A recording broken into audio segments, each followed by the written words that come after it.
Olá, no Conectividade de hoje vamos saber como as autoridades estão se preparando tecnicamente com a ajuda da tecnologia para o período de estiagem no segundo semestre do sul do estado. Por lá o tempo é seco, marcado por queimadas e incêndios florestais. No estúdio a gente conversa com Alan Cerqueira, meteorologista da UEMA, que vai nos ajudar a entender como a tecnologia ajuda a prever o tempo no Maranhão. Temos também os quadros Explica Aí e o Conecta Oportunidades, com dicas de cursos, vagas e editais abertos. Eu sou Natália Macedo e o Conectividade começa agora.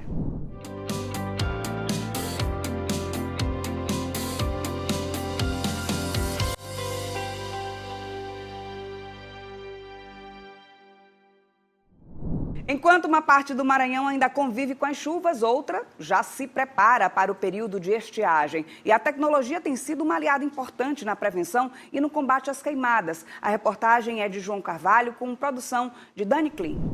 Enquanto o norte do Maranhão ainda enfrenta momentos de chuvas intensas, o sul do estado já se prepara para o período inverso.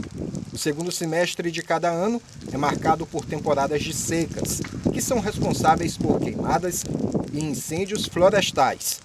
Só no ano passado, foram mais de 5.000 focos combatidos, segundo dados do Corpo de Bombeiros Militar do Maranhão.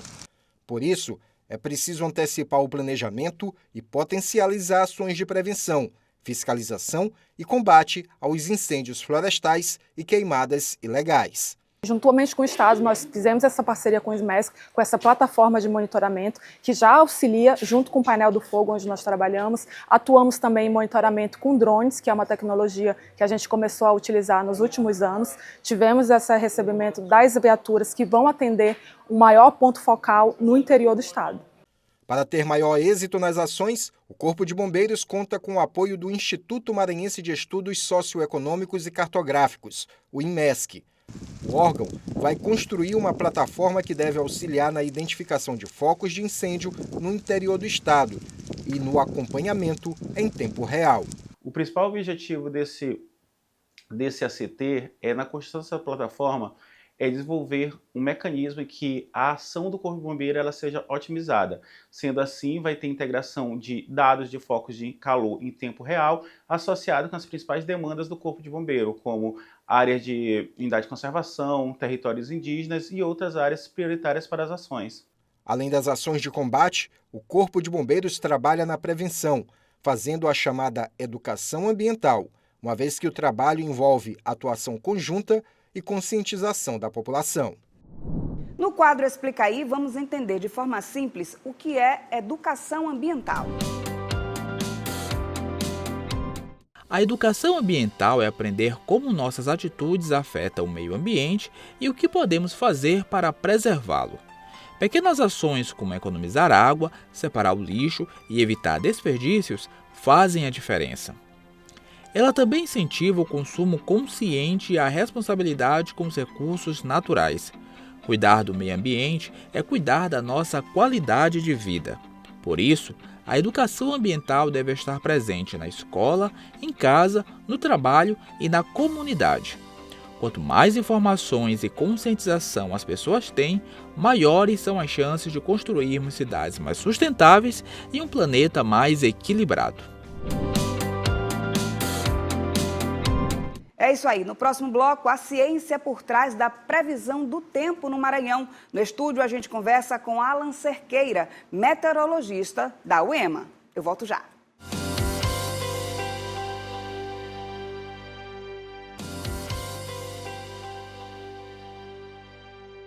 Olá, estamos de volta. Eu quero te dizer que a previsão do tempo que você acompanha todos os dias é resultado de muita pesquisa, tecnologia e monitoramento. No Maranhão, esse trabalho é realizado pelo Núcleo Geoambiental da Universidade Estadual do Maranhão, o NUGEL, referência em meteorologia, geoprocessamento e recursos hídricos. Para entender como funciona o núcleo, eu converso agora com o meteorologista da UEMA, Alan Cerqueira. Seja bem-vindo, Alan. Olá, Natália. É um prazer poder estar participando de um assunto tão importante para o nosso estado. Alan, o que é o NUGEL, assim, de forma simples, para que as pessoas que estão em casa possam entender? Bem, o Núcleo Geoambiental é um núcleo multidisciplinar, onde reúne pesquisadores, grandes pesquisadores do nosso estado, né? Então nós temos tanto meteorologistas, engenheiros, hidrólogos, geógrafos, todos com o objetivo de fazer estudos ambientais no nosso estado.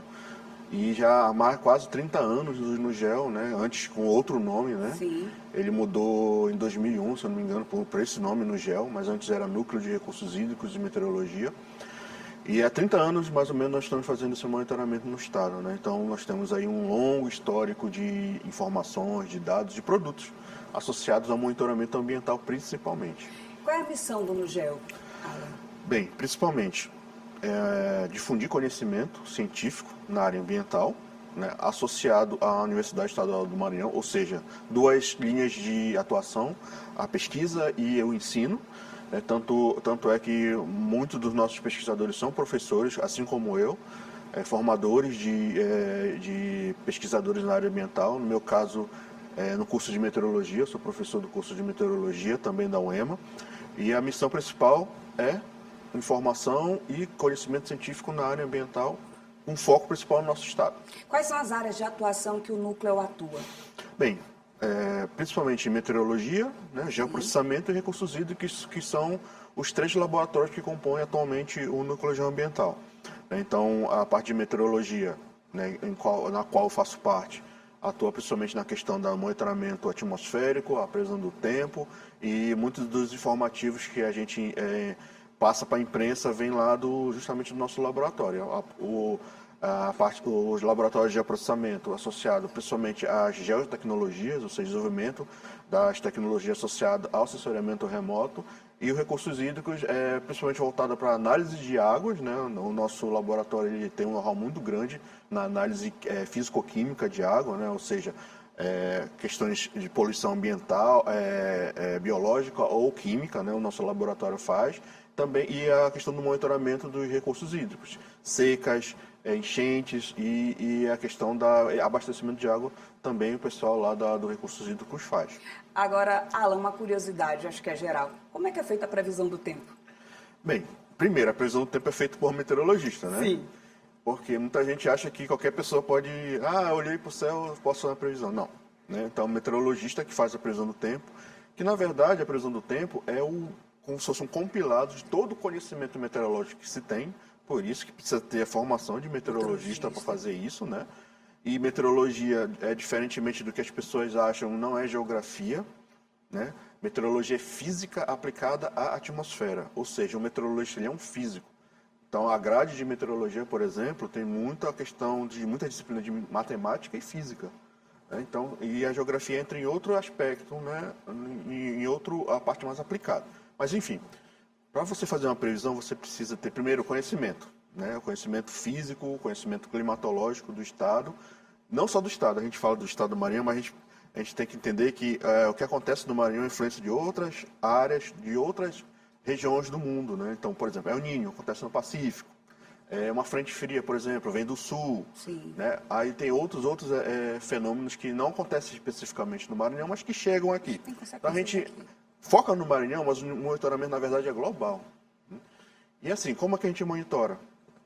Principalmente através das estações meteorológicas, é um elemento de monitoramento, ou seja, são pontos de informação de coleta meteorológica ao longo do Maranhão, do Brasil e do mundo. E da década de 80 para cá, a melhor tecnologia que nós temos, né, que foi desenvolvida principalmente na área espacial, são os satélites de monitoramento meteorológico e ambiental. Ou seja, o satélite fica de cima, ele fica monitorando grande parte do espaço mundial, né? A gente foca no Maranhão, mas a gente acompanha todo o deslocamento, por exemplo, de massas de ar, temperaturas extremas, às vezes núcleos de chuva muito intensos. Então, tudo isso é feito em uma coordenação. Você tem uma ampla área com satélite meteorológico, você tem a estação meteorológica dando informação localizada de áreas específicas. E também nós temos um outro mecanismo, ou uma ferramenta que também é muito importante para a gente, que é o radar meteorológico, que é uma outra ferramenta, né? Então, você tem 3 elementos, um complementando o outro, para você ter os dados. E esses dados a gente insere no computador, a grosso modo, tá? Esse computador ele tem um modelo que a gente chama modelo de previsão do tempo, ou um modelo numérico de previsão do tempo. Ele roda uma série de equações físicas né, que a gente chama equações probabilísticas, ou seja, dá uma probabilidade de que vai acontecer ou não um fenômeno. Então, isso é feito diariamente, e a gente chama rodadas de modelo. No nosso caso aqui, nós estamos aí com um modelo aproximadamente 5 anos já de testes em funcionamento. A gente está tendo bons resultados, né? Rodando no nosso supercomputador lá da UEMA, que foi adquirida com recursos em parceria com o Porto, a empresa do Porto, né? Junto com a UEMA, a gente comprou equipamento, desenvolveu o modelo e começou a rodar e a disponibilizar a informação aos poucos. Aos poucos nós começamos porque assim, não podemos, isso leva tempo, né? Leva muito tempo para você, porque se fosse fácil qualquer um fazia. Então, assim, lá, hoje, praticamente somente a UEMA tem esse tipo de tecnologia. Sim. Não que seja uma coisa restrita, não é, mas o conhecimento e o know-how para implementar um tipo de ferramenta desse tipo demanda tempo e demanda recurso. E Alan, só uma curiosidade, às vezes se coloca a previsão do tempo para 10 dias.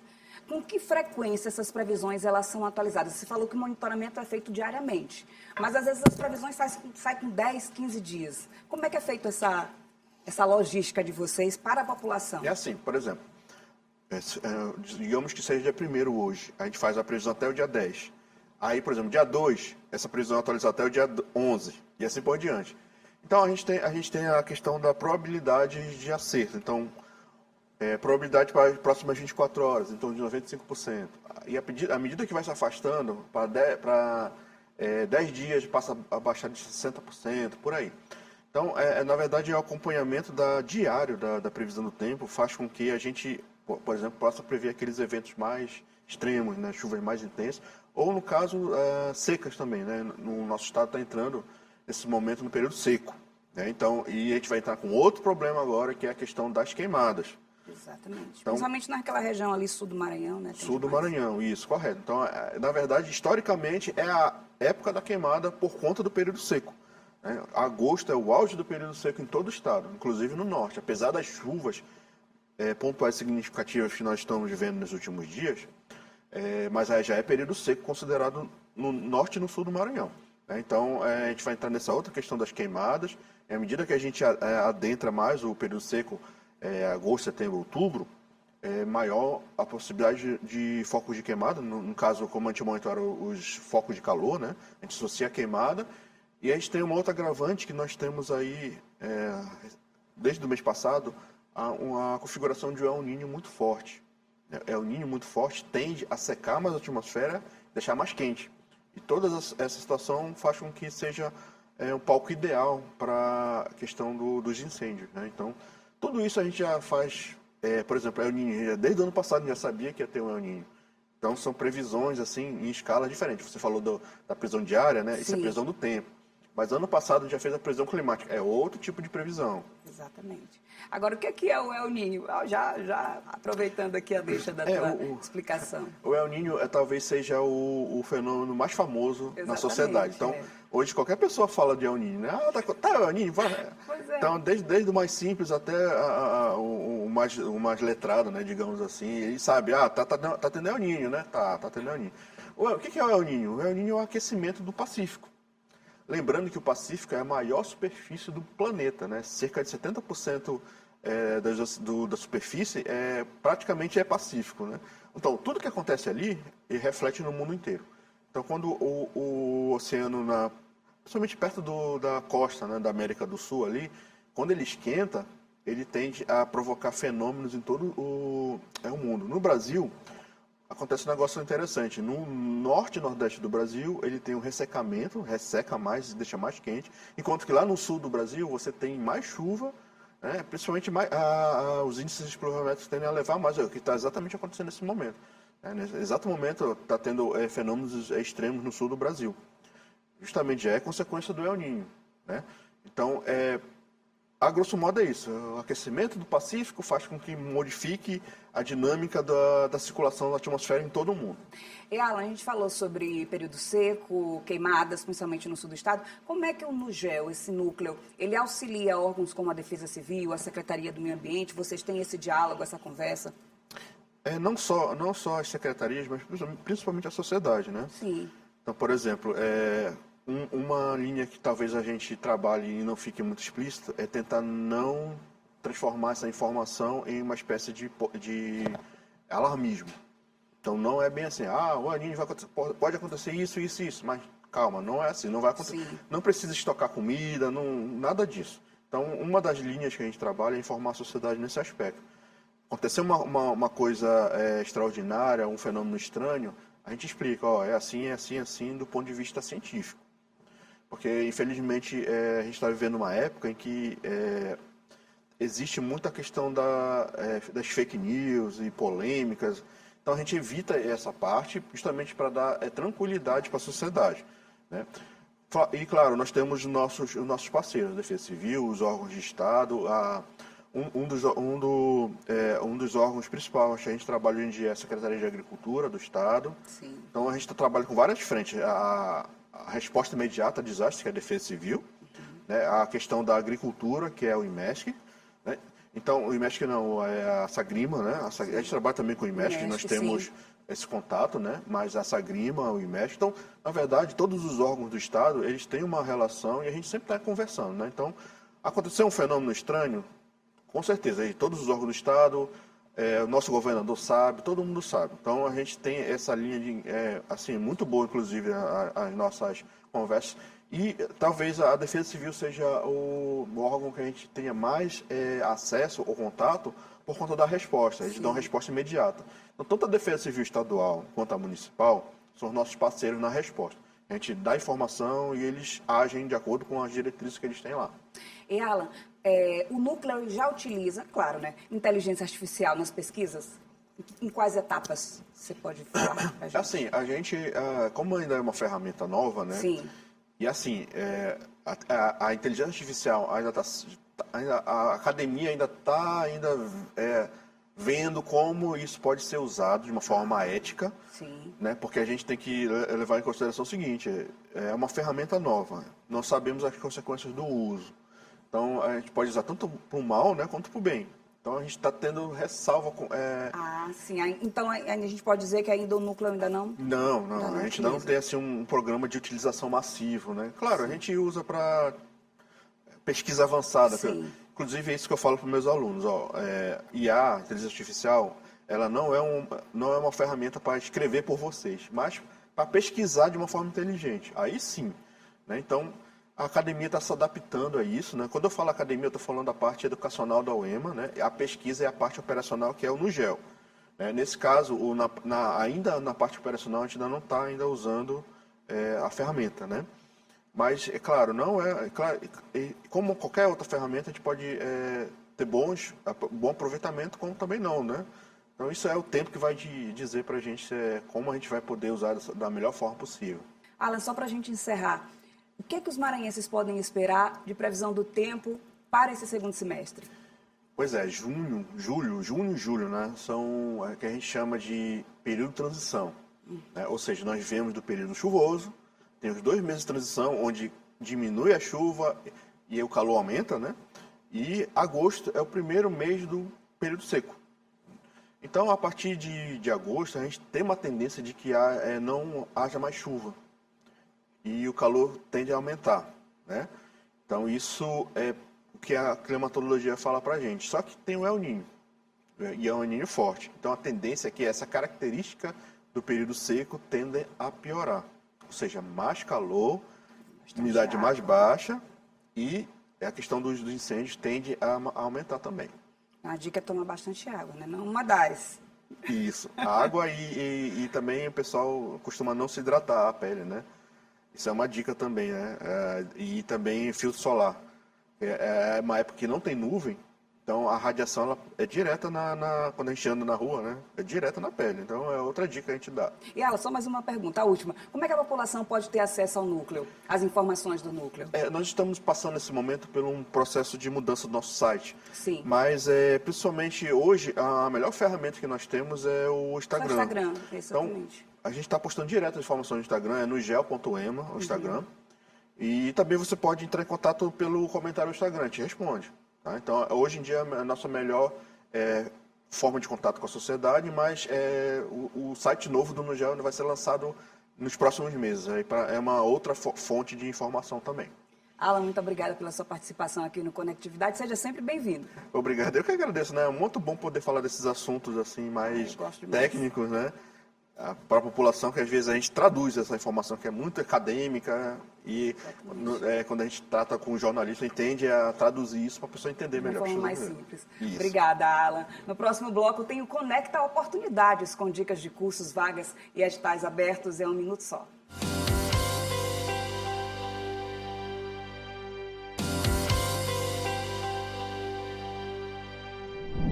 E agora é hora de olhar para o presente com oportunidade. Quem chega com vagas, cursos e editais abertos é a Paula Torres.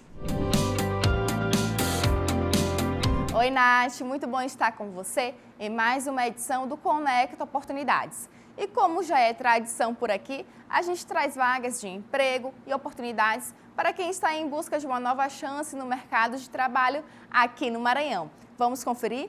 A primeira oportunidade é para estágio em pedagogia em São Luís. A vaga é para atuação em uma instituição de ensino com opções de turno matutino ou vespertino nas unidades do Turu e do Coatrac. Podem participar estudantes de pedagogia a partir do 3º período, com disponibilidade para um dos turnos. O valor da bolsa será informado durante o processo seletivo.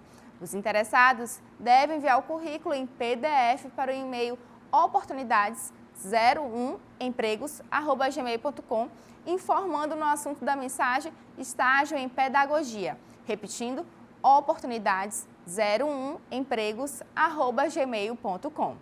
Outra oportunidade é para professor ou professora do 4º ano do ensino fundamental, também em São Luís. A vaga é para uma escola localizada no bairro Turu, com atuação no turno da manhã. É necessário ter formação superior completa. A remuneração será informada durante o processo seletivo. Os currículos devem ser enviados em PDF para o e-mail oportunidades01empregos@gmail.com com o assunto professor ou professora do 4º ano. Repetindo, oportunidades01empregos@gmail.com. Também seguem abertas as inscrições para o concurso do Tribunal de Contas do Estado do Maranhão. O certame oferece 40 vagas imediatas, além de cadastros de reserva para cargos de nível médio e superior. Os salários iniciais variam de R$ 11.061 a R$ 20.112, com jornadas de trabalho de 30 horas semanais. As inscrições seguem até o dia 21 de agosto e devem ser feitas exclusivamente pelo site do Sebrasp, no endereço sebrasp.org.br. Repetindo, sebrasp.org.br. Então, aproveita as oportunidades, atualiza o currículo e compartilha essas informações com quem está em busca de uma vaga de emprego, estágio, concurso público ou oportunidade na área da pesquisa e inovação. Semana que vem tem mais Conecta Oportunidades aqui no Conectividade. Eu te espero. Obrigada, Paula. O Conectividade fica por aqui. Na próxima semana tem mais, sempre às 15h na TV Assembleia, canal aberto 9.2. Para rever o programa, acesse o site al.ma.leg.br/TV ou nosso canal no YouTube, TV Assembleia Maranhão. Acompanhe também a nossa programação pelas redes sociais. Muito obrigada pela sua companhia e até o próximo programa.